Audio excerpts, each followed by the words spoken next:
just Miss Anderson and I that are going to go over exam 3 material. We're not really lecturing, we're asking you questions and stuff that you should know, and if not, this will help show you where you need to study. So we're not going to go over fluid and electrolyte because Dr. Robinson had out of class support last Monday for that, but we'll touch on mobility, wellness, skin tissue, wounds, nutrition.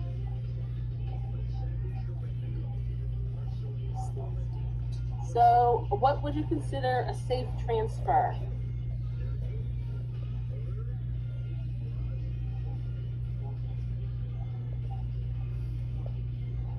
Would you transfer a patient by yourself? Would you use gait belts?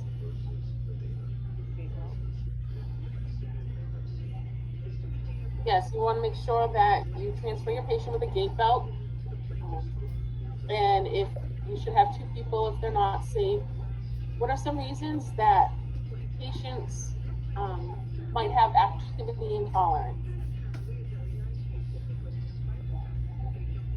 Respiratory problem. Mr. Stroke, weakness, respiratory intolerance.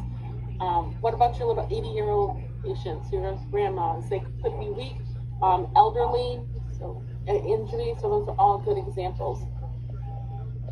What if you have a patient that has orthostatic hypotension, is good too and frail, has a hip surgery? What would you want to make sure? Can you do adduction or abduction with them?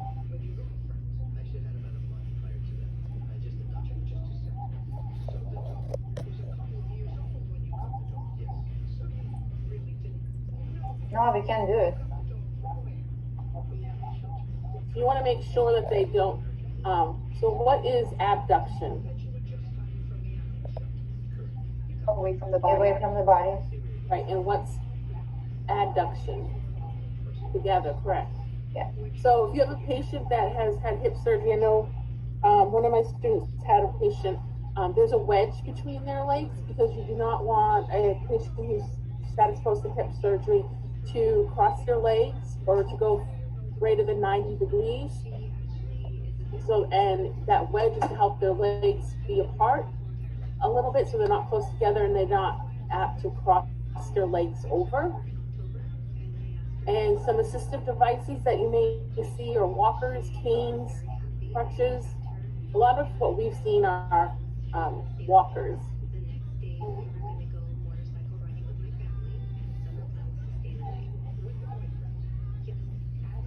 All right, so you have hand hygiene. Place the following in the correct order. So you have your wrist, fingertips, under your nails, your palms, fingers, the back of your hands, and between your fingers. How would you wash your hands? In what order?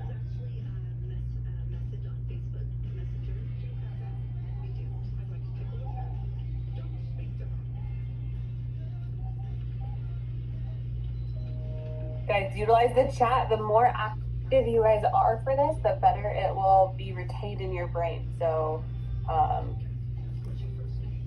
type it out. If you're wrong, it's fine. That's what we're here for.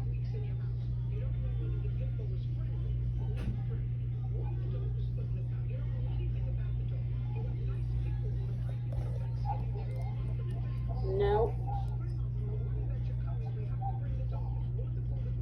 All right, so I'm going up to the sink. I want to wash my hands.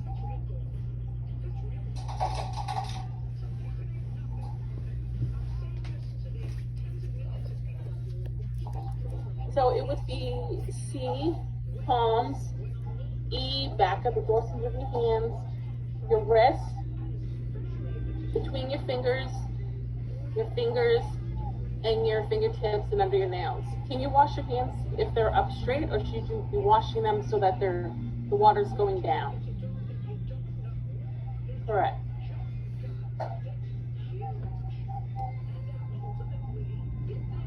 All right, so this slide, you're gonna have to type in the term that would go to these. And these are all skin integrity, wound care terminology that you're going to need to know for the exam. And Miss Anderson just did a lecture on Thursday about this. So what's the terminology for brought together? You have a wound and you bring it together. Correct. Oxygenate. Dana, or Donna, I'm not sure how you say it. Abdominal connection between two internal organs or between internal organ and the outside of the body. Fistula. Awesome. Removal of necrotic tissue. Debridement. Yes. Usually indicates bleeding and is bright red.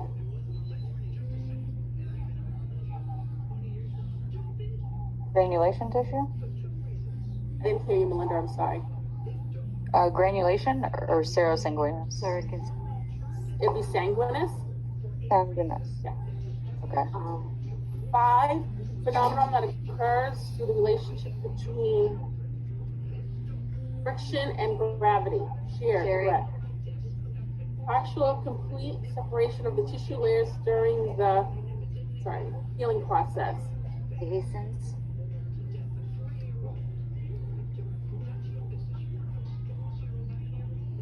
Sorry, my screen is like. Yes, dehiscence. Clear watery fluid from plasma. Tears. Yes. Nose. Drainage is pink to pale red. It contains a mix of clear fluid, body fluid. Tears. Yes. These little things keep coming up on my screen and then I can't see it. So what's necrotic tissue? I just want to say something. If somebody has background noise on and it's coming through, if they would just mute their mic unless they're answering, please. Thank you, Ms. Pels. Correct, it's S-card. Total separation of the tissue layers, the protrusion of organs through the incision. Yes, good job, you guys, evisceration.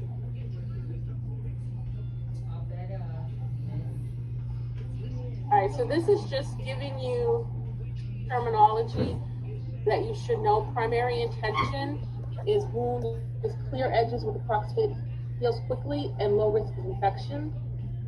Secondary intention is wound edges are far apart and cannot be closed. The wound is left open. There's delayed healing with a high.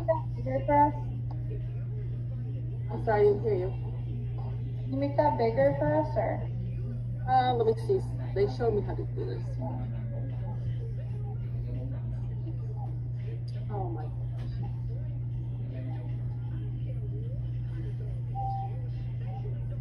Is that better? Thanks. You're welcome. Let's see.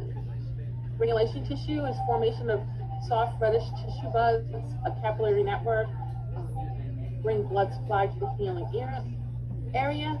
Inflammation phase. First phase of the healing process is an open wound, hemostasis, phagocytosis occurs, and natural response lasts usually 1 to 3 days.